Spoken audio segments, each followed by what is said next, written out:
In this video, we're going to talk about enumerations. This video is really a culmination of the first 4 chapters, so please have already reviewed all videos prior to this one, which encompasses the first 4 chapters. In talking about enumerations, you might wonder why we use them.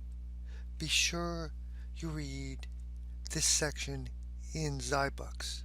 It's very important.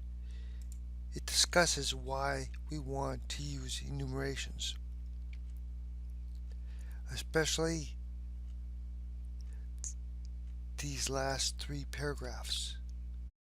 An enumeration is a collection of like values. You can think of fruits to be an enumeration for banana, strawberry, orange, lemon, lime. For a traffic signal, we have red, green, and yellow. We could have enumeration for cars, as in Ford, Lincoln, Saab, VW. So enumerations are valuable, and it is much safer to code in enumerations. As stated down here, less prone to error, requires less code, and an enumeration is clearer. So please think about using enumerations when you get the chance. I have written a little program here to demonstrate enumerations. We are really talking about a lot of different things in this code, and it's culminating with for loops, if statements, switch statements. Let's start by looking at the includes. We have IO stream, IO manip. I don't believe we talked about IO manip yet. That manipulates the output. It allows us to format our output. So I am doing some format in here. String is used because I'm using strings. CTime is used because I'm using randomizing, and I have to use time. I'm using the current time to set my seed. This program is dealing a poker hand to someone. We have a standard deck of cards, a standard playing deck. It has 52 cards, 4 suits, clubs, diamonds, hearts, and spades, and these are my enumeration. Now an enumeration sets these values here to integers. Okay, so clubs is actually 0, diamonds is 1, hearts is 2, and spades is 3. I could, if I want, set the enumeration to a particular value. Like I could set it to 1, set diamonds to 2, set hearts to 3, and spades to 4 if I wanted to. But for me, I just want to use the defaults. And because they're integers, it makes it very nice to use for a switch statement. Now I could use a switch statement when I want to check to see if I have a club, a diamond, a heart, or a spade. So I have 5 cards I'm going to deal. I have the suit and the number. I create my seed, and I only have to create the seed once. So line 32 to line 101 is a DoWhile loop. Remember what a DoWhile loop is? A DoWhile loop will execute at least one time, but can run for as long as answer is equal to the string D.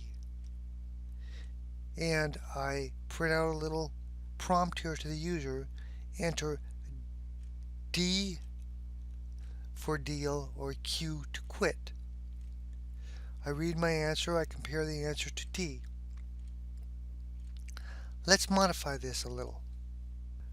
The way I've coded it here, I have to enter in the uppercase D, a capital D. Let's make it a little easier on the user. Let's allow for lowercase d also. So if I do this, if the answer is capital D or answer is lowercase d, what am I doing here? That's a mistake. I've got a red squiggly here. If you don't notice, this D is a character. This D is a string based on the number of quotes. This has double quotes, this has single quotes. A string is not the same as a character. Remember that. So I have to put this in double quotes. Now if I want to, I can do the following also. So if the user types deal, this conditional will not be true because deal is not D. We can take that into account by only grabbing the first character of whatever the user types. I can do that by ans.substring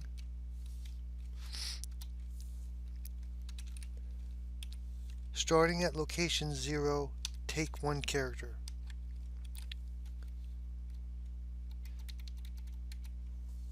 So now I'm only looking at the first character of the user types.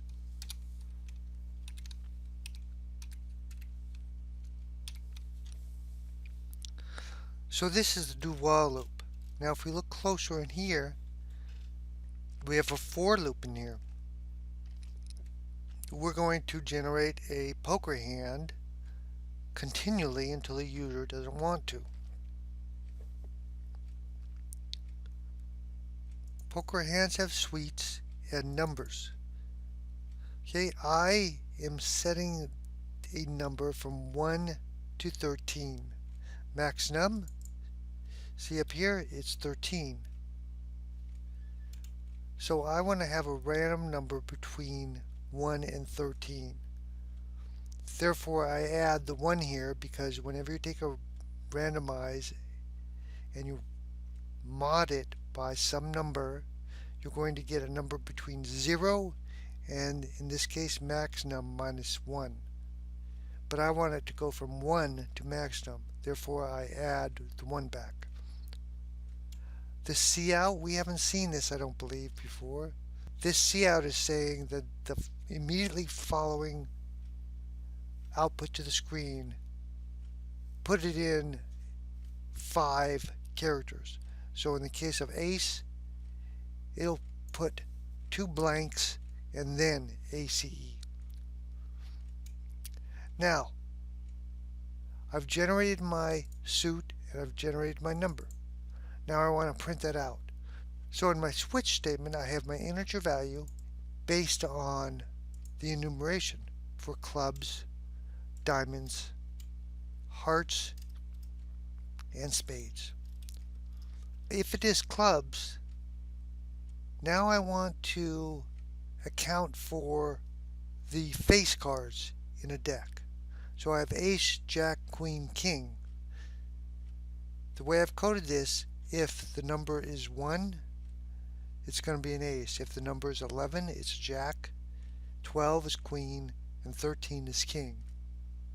This should look familiar. This is a nested if, right? And if it's not a face card, just print out a number. And I do the same for diamonds, the same for hearts, and the same for spades. And of course, if it's not one of those enumerations, we have an error. This should never be executed, but I coded it just to be safe. Now you might be asking yourself, this is a lot of redundancy. I have this code right here that's highlighted repeated 4 times. Later on in this class you'll learn about functions where we could write this code one time and execute it many times. You'll get into functions later on in this course. So let's run this program.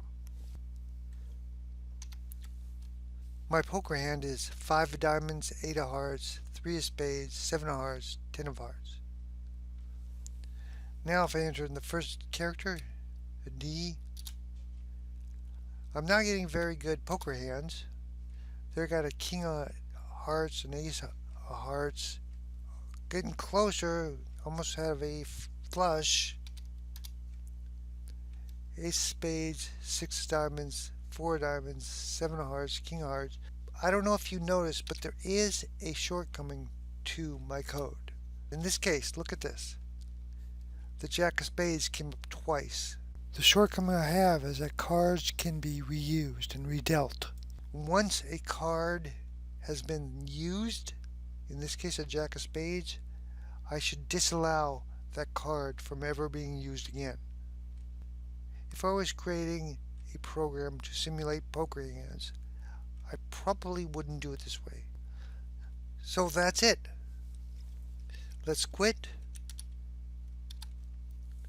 Let's look at this again. So we have a DoWhile loop, we have a for loop, we have a switch statement, we have a cascading if, and we have string functions right here. So this concludes the video on enumerations.